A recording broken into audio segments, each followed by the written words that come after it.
Last class हमने बात की थी बोर्स के theory for hydrogen atoms and hydrogen like atoms. अब हम बात करेंगे, उसमें हमने ये भी बात की थी कि जब इलेक्ट्रॉन ट्रांजिशन करते हैं तो आपका क्या होता है, दो टाइप की ट्रांजिशन हमने पढ़ी थी। आपका एमिशन ट्रांजिशन भी हो सकती है, यानी जब इलेक्ट्रॉन हायर एनर्जी स्टेट से लोअर में आते हैं तो एनर्जी एमिट करते हैं, और एब्जॉर्प्शन भी होता है, जब एनर्जी एब्जॉर्ब करते हैं तो क्या करते हैं, लोअर से हायर में जाते हैं। तो अब हम नेक्स्ट टॉपिक है हमारा स्पेक्ट्रा ऑफ हाइड्रोजन एटम, या आप क्या कह सकते हैं उसका, spectral series of hydrogen atom. यानी कि जब आपका इलेक्ट्रॉन्स ट्रांजिशन करते हैं तो उस केस में जो एनर्जी आपकी एमिट हो रही है, तो उस एनर्जी का स्पेक्ट्रा क्या होता है, it is the redistribution of energy, यानी जो एनर्जी निकलती है वो किस तरीके से डिस्ट्रीब्यूट होती है, उसी को हम कहते हैं स्पेक्ट्रा। तो हम हाइड्रोजन की बात करते हैं, तो हाइड्रोजन में स्पेक्ट्रा यानी उसकी जो हाइड्रोजन की जो रेडिएशन निकलेगी जब उसमें, तो वो किस तरीके से उनकी एनर्जी अरेंज होती है, तो उसी को हम कहते हैं स्पेक्ट्रल सीरीज या स्पेक्ट्रा ऑफ हाइड्रोजन एटम। लेकिन स्पेक्ट्रा दो टाइप का हम पढ़ेंगे, एमिशन और एब्जॉर्प्शन। तो सबसे पहले मैं बात करो एमिशन स्पेक्ट्रा, ठीक है। स्पेक्ट्रा ऑफ हाइड्रोजन एटम कौन से प्रोसेस में हम बात करें, पहले एमिशन की बात करें, ठीक है। तो हम एमिशन की बात करें, दो टाइप का हमने पढ़ा था ना, तो अब एमिशन स्पेक्ट्रा की हम बात कर लेते हैं। एमिशन स्पेक्ट्रा क्या होता है, जब कोई भी इलेक्ट्रॉन आपका हायर एनर्जी स्टेट से लोअर एनर्जी स्टेट्स में आता है।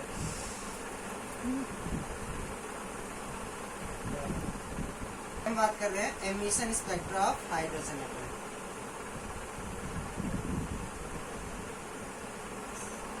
स्पेक्ट्रा ऑफ हाइड्रोजन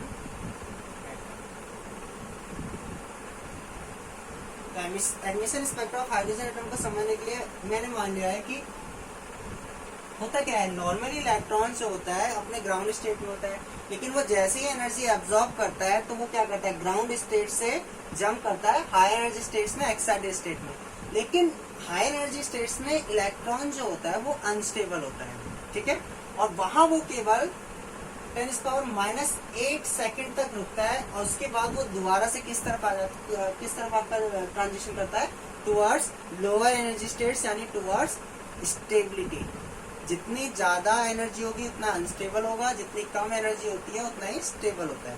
तो किस जंप करता है टुवर्ड्स लोअर एनर्जी स्टेट्स, और जब वो लोअर एनर्जी स्टेट्स में जंप करता है हाई से लो में, तो वो क्या करता है, रेडिएशन एमिट करता है, ठीक है, जिसकी एनर्जी क्या है, h में।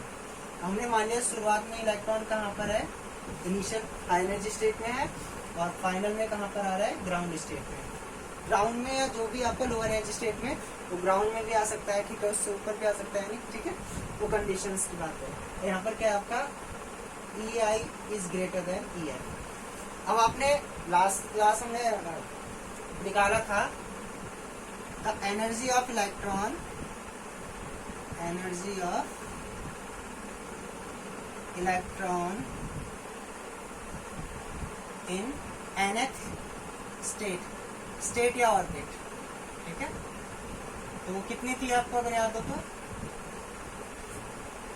En जो थी वो थी आपका me4/8ε0² h²1/n², ठीक है। ये क्या थी आपका एनर्जी का एक्सप्रेशन है, E m e⁴8ε0² और n², ठीक है, ये जनरल है। तो अब मैं बात करूं energy in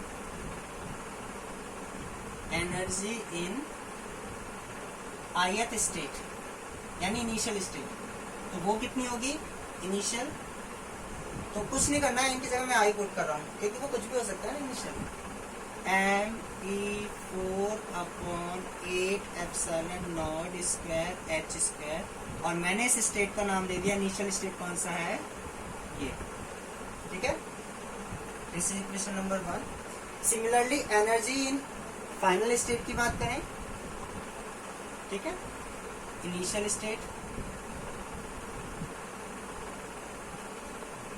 energy in final state की बात करें, एनर्जी इन फाइनल स्टेट, तो फाइनल स्टेट में एनर्जी जो होगी EF वो कितनी होगी, m e⁴ 8 epsilon not square h square 1 upon final. ठीक है, अब जब इलेक्ट्रॉन जब निकल रहा है आपका, तो जो एनर्जी, जो फोटोन की जो एनर्जी होती है, वो मैंने आपको कल बताया तो किसके इक्वल होती है? Difference between the energies of two levels. ठीक है, द एनर्जी ऑफ रेडिएशन की अगर हम बात करें, यानी फोटोन की बात करें, फोटोन, तो वो कितनी होगी? h new.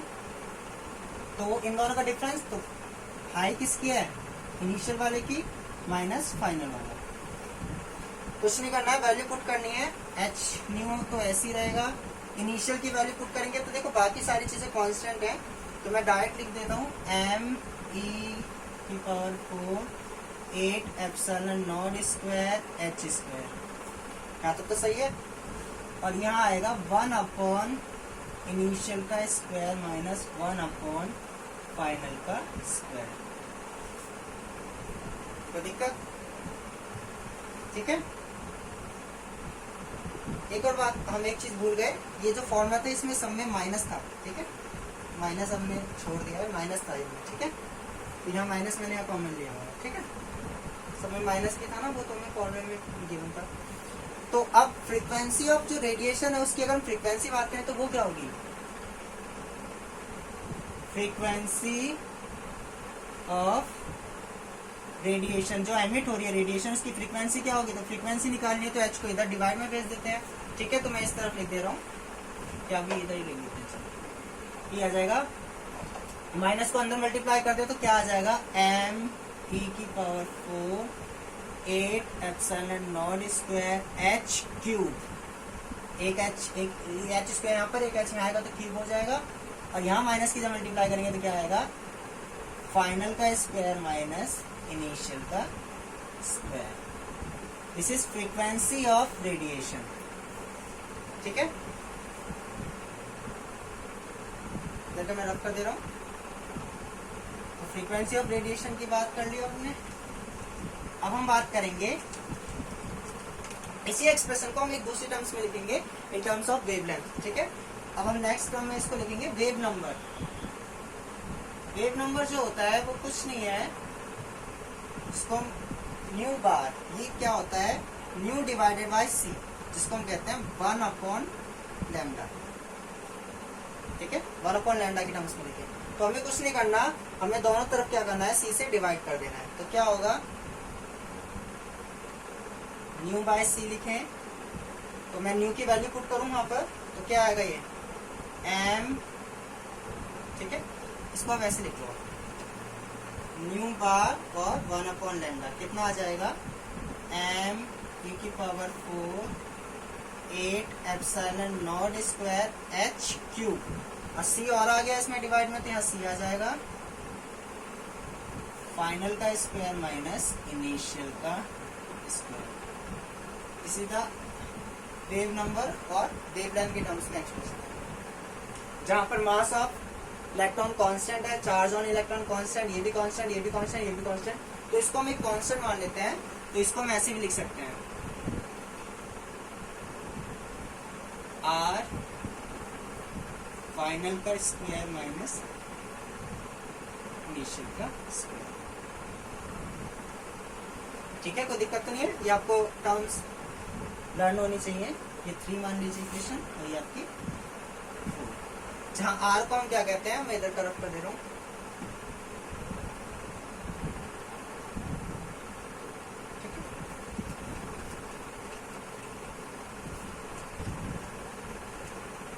जहां r को हम कहते हैं, एक कांस्टेंट है, वेयर r जो है वो क्या है? Value m(e⁴ 8 epsilon not square h cube into c। इसको कहते हैं रेडबर्ग कांस्टेंट। ठीक है, रेडबर्ग कांस्टेंट। तो दिक्कत तो नहीं है। तो हम कहते हैं रेडबर्ग कांस्टेंट, और r की जो वैल्यू होती है वो कितनी होती है? 1.0 97 इंटू 10⁻7 +7, ठीक है, पर मीटर, पर मीटर। पर मीटर क्यों है? क्योंकि वेवलेंथ की हम यूनिट यहाँ पर किस टर्म्स में निकालें? मीटर में। ये तो कांस्टेंट, ये भी कांस्टेंट, तो यहाँ क्या होगा? 1/λ यानी 1/मीटर यानी पर मीटर, ठीक है। ये रेडबर्ग कांस्टेंट की वैल्यू है। अब लेकिन क्या होता है emission spectrum of hydrogen atom में, जब इलेक्ट्रॉन हायर एनर्जी स्टेट से लोअर में आता है, ठीक है, तो वो कई तरीके से आ सकता है।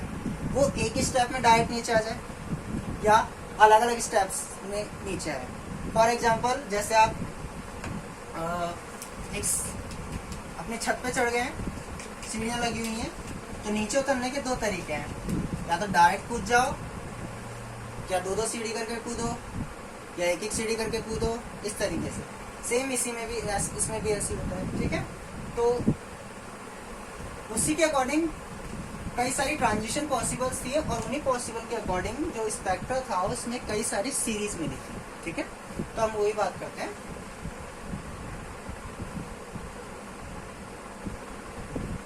In the emission spectra of hydrogen atom, there are some series are observed.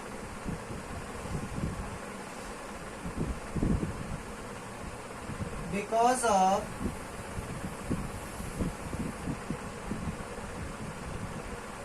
different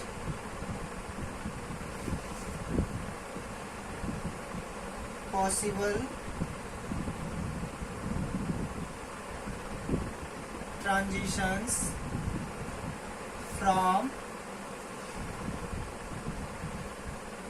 higher energy states to lower energy states, lower energy states, ठीक है। तो emission spectra of hydrogen atom में कुछ सीरीज मिली थी। वो क्यों मिली थी? क्योंकि डिफरेंट टाइप्स की ट्रांजिशन पॉसिबल थी, ठीक है, जिनकी वजह से, ठीक है, वो आपको सीरीज देखने को मिली थी। अब हम उन सीरीज की बात करते हैं, और वो सीरीज कब मिलेंगी हम उसकी बात कर लेते हैं, ठीक है। तो दिस सीरीज जो थी उनका मैं नाम लिख दे रहा हूँ, फिर हम उसको डिटेल में पढ़ लेंगे। This series are number 1 Lyman series, ठीक है, नंबर 2 बामर सीरीज, थर्ड है आपका पाश्चन सीरीज, नेक्स्ट है आपका ब्रैकेट सीरीज, एंड लास्ट जो थी वो थी आपकी पी फंड या फंड सीरीज, ठीक है, फंड सीरीज। अब ये सीरीज कब कब मिलती हैं वो हम बात करेंगे अब, ठीक है। तो कितनी सीरीज मिली थी? 5 सीरीज मिली थी एमिशन स्पेक्ट्रम में, ठीक है। अब हम पांचों सीरीज की बात कर लेते हैं, ठीक है। तो अब मैं बता देता हूँ सीरीज किस तरीके से मिली थी, जिनको हमने स्पेक्ट्रल सीरीज कहा था ना, हेडिंग भी आती spectral series of hydrogen atom.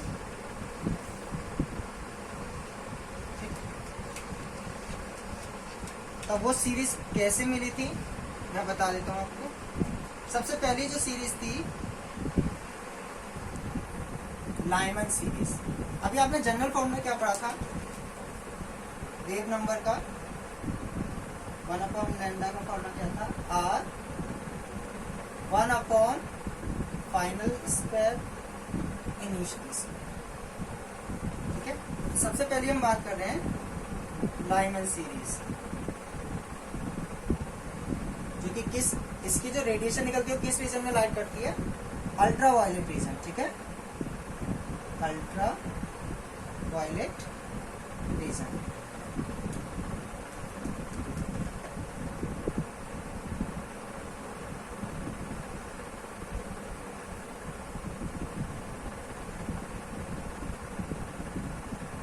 यानी इससे जो रेज निकलती हैं वो कौन सी रेज निकलती है, अल्ट्रा वायलेट रीजन में आती है वो, ठीक है।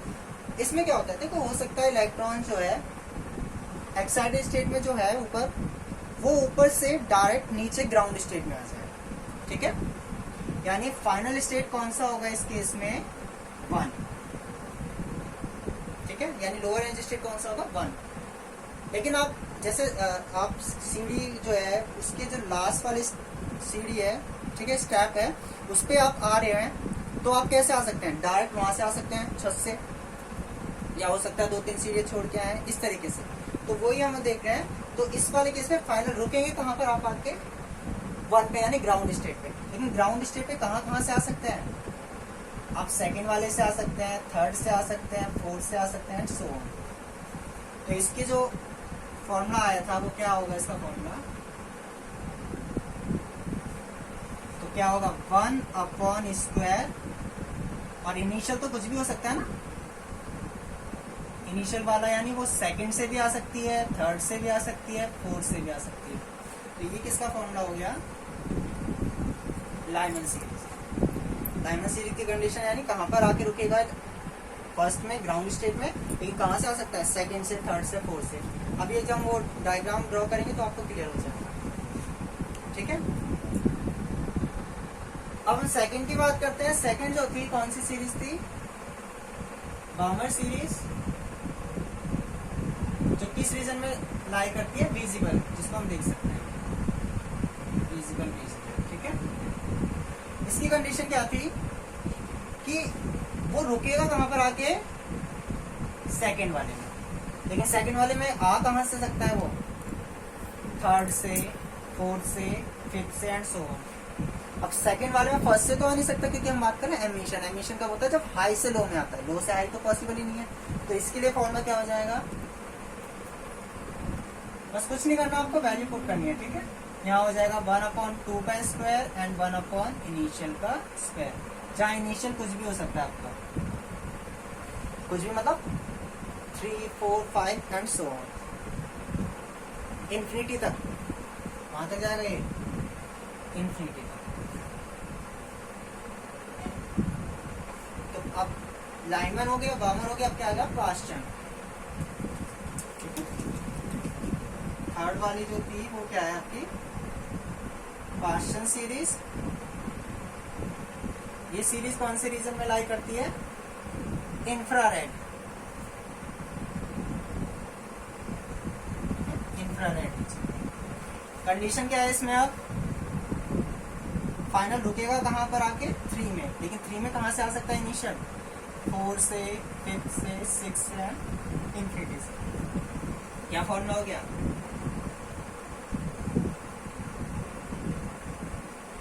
3 स्क्वायर इनिशियल का स्क्वायर। तो दिक्कत, जहाँ इनिशियल की वैल्यू आपको ये सब पॉसिबल है। क्वेश्चन की बात क्या आती है, ब्रैकेट,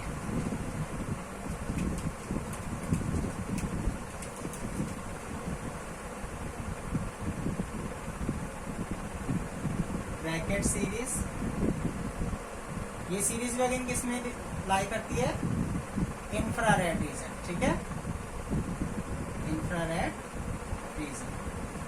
और कंडीशन क्या है इसमें, फाइनल रुकेगा कहां पर आके, फोर्थ में, लेकिन आएगा कहां से, फोर्थ में, fifth, sixth, seventh and so on, कहां तक, इन्फिनिटी तक। फॉर्मूला क्या हो गया, सब में यही करना है आपको, फॉर्मूला पुट करना है। इस पर हम न्यूमेरिकल्स कैसे करेंगे वो मैं आपको क्लियर, जब हम डिस्कस करेंगे तब आपको क्लियर हो जाएगा, ठीक है। अब क्वेश्चन के बाद क्या आ गई आपकी, ये फोर्थ वाली है, लास्ट है आपकी टी फंड, ठीक है। टी फंड सीरीज की बात कर लेते हैं।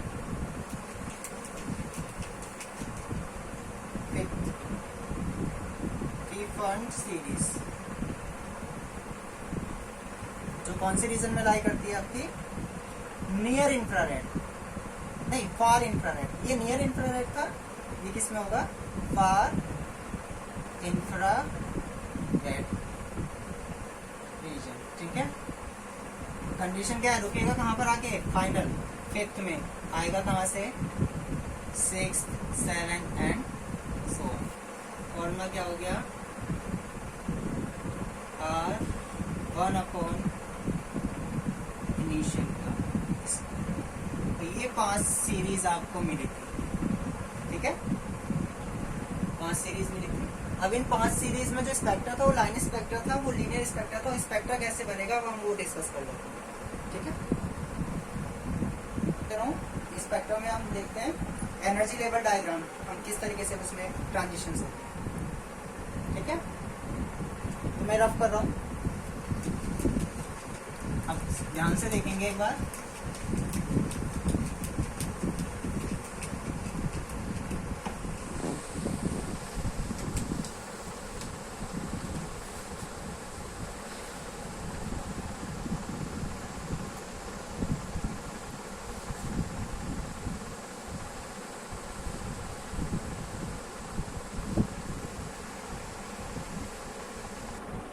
अब मैं आपको बता रहा हूँ कि किस तरीके से आपका सीरीज मिलती है। तो हम पहली पॉसिबल सीरीज जो होती है आपकी, वो कौन सी थी, लाइमन सीरीज। लाइमन सीरीज की कंडीशन क्या है, इलेक्ट्रॉन यहाँ हो सकता है, यहाँ हो सकता है, यहाँ हो सकता है, यहाँ हो सकता है, या इंफिनिटी वाले में हो सकता है।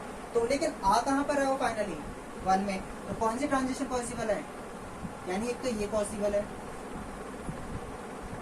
ये पॉसिबल है, यहाँ से आ सकता है, यहाँ से आ सकता है, इस तरीके से।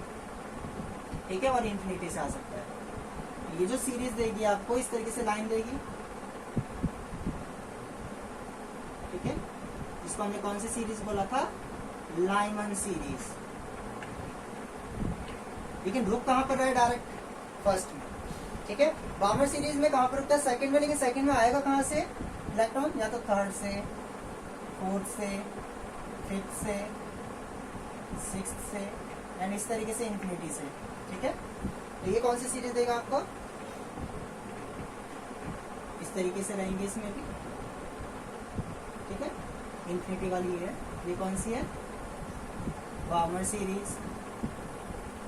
सिमिलरली हम अब बाकी सीरीज को ड्रॉ कर सकते हैं। तो मैं नेक्स्ट करने जा रहा हूँ पास्चन, यानी इस तरीके से। ठीक है, तो ये कौन सी सीरीज आपकी, इंफिनिटी वाली, ये दिखा रहे हैं पास्चन सीरीज। ठीक है, रखना है, लाइमन में 1 में रुकता है, बामर में 2nd में, उसमें पास्चन में 3rd में, ब्रैकेट में 4th में, और इसमें 5th में। ठीक है, ये आपकी 5 सीरीज है, 1 2 3 4 5।